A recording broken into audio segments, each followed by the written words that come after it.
نبی آتے تھے اپنے ساتھ دین اور دین کی محنت لاتے تھے. جب محنت ہوتی تھی زندگیوں میں دین آتا تھا.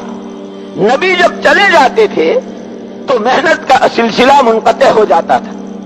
محنت کا سلسلہ منقطع ہونے پر یہ صفات اور دین زندگیوں سے آہستہ آہستہ نکلنا شروع ہوتا.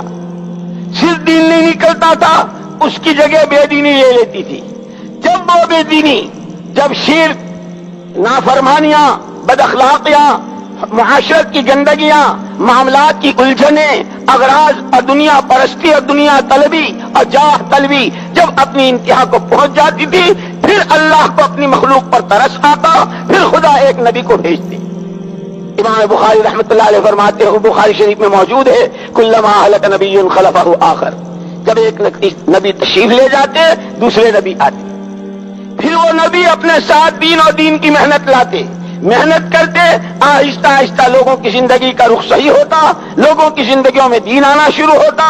دین آتا، اللہ کی مددیں آتی، خاندان، افراد، مجمع اور امتیں کامیاب ہوتی جو نبی کی بات مانتے. لیکن جب نبی چلے جاتے محنت کا سلسلہ منقطع ہو جاتا، پھر دین نکلنا شروع ہوتا. دین نکلنا شروع ہوتا تو بے دینی کی جتنی چیزیں وہ سب زندگیوں میں آتی، پھر وہ اپنی حدوں کو پہنچتی، اللہ کو ترس آتا. یہ سلسلہ برابر محمد الرسول اللہ صلی اللہ علیہ وسلم کی بعثت تک چلتا رہا. نبی آتے، اپنے ساتھ دین لاتے، دین کی محنت لاتے، محنت کے نتیجے میں دین زندگیوں میں آتا، اور اس دین پر اللہ کے جتنے وعدے، اللہ اپنے وعدوں کو پورا فرماتے. اسی لیے قرآن کہتا ہے ڈنکے کی چوٹ، یا ایھا الناس، یا ایھا الناس ان وعد اللہ حق، یا ایھا الناس ان وعد اللہ حق. لوگوں، اللہ کے وعدے حق ہیں. فلا تغرنکم الحیات الدنیا ولا یغرنکم باللہ الغرور. لوگوں، اللہ کے جتنے وعدے ہیں، وعیدوں کے لیے بھی وعدے کا لفظ استعمال ہوا ہے قرآن میں. تمام وعدے، تمام وعیدیں حق ہیں، حق ہیں، حق ہیں. تمہاری زندگی کے مختلف حالات، اسی لیے اللہ نے کہا والسماء بنيناها بعين وإنا لموسعون والأرض فرشناها فنعم الماهدون ومن كل شيء خلقنا زوجين لعلكم تذكرون. ہم نے ہر چیز کا جوڑا بنایا ہے، آسمان زمین کا جوڑا، چاند و سورج کا جوڑا، سردی گرمی کا جوڑا، مرد و عورت کا جوڑا، عزت و ذلت کا جوڑا، علم و جہالت کا جوڑا، توحید و شرک کا جوڑا، اخلاق و بد اخلاقی کا جوڑا، کامیابی ناکامی کا جوڑا، حالات کی موافقت و مخالفت کا، ہر چیز کا ہم نے جوڑا بنایا ہے. اور آپ پوری دنیا پر نظر ڈال لیں، پوری دنیا میں جتنے انسان آباد ہیں، ہر ایک ان میں سے کسی ایک حال سے وابستہ ہوگا.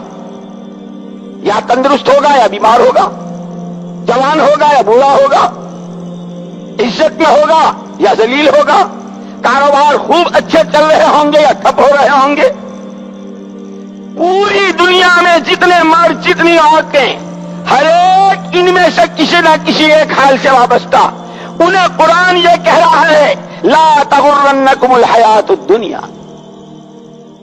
کہ جو جہاں جس حال میں ہے، جو جہاں جس حال میں ہے، اس کا وہ حال اسے دھوکے میں نہ ڈالے.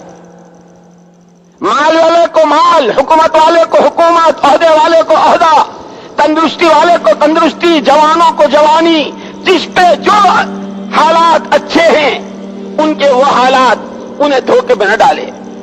بیمار کو بیماری، غریب کو غربت، جس کے کاروبار ٹھپ ہو گئے یا جس کے یہاں جو حالات کی ناموافقت ہے، کہ اس کا یہ حال اسے دھوکے میں نہ ڈالے.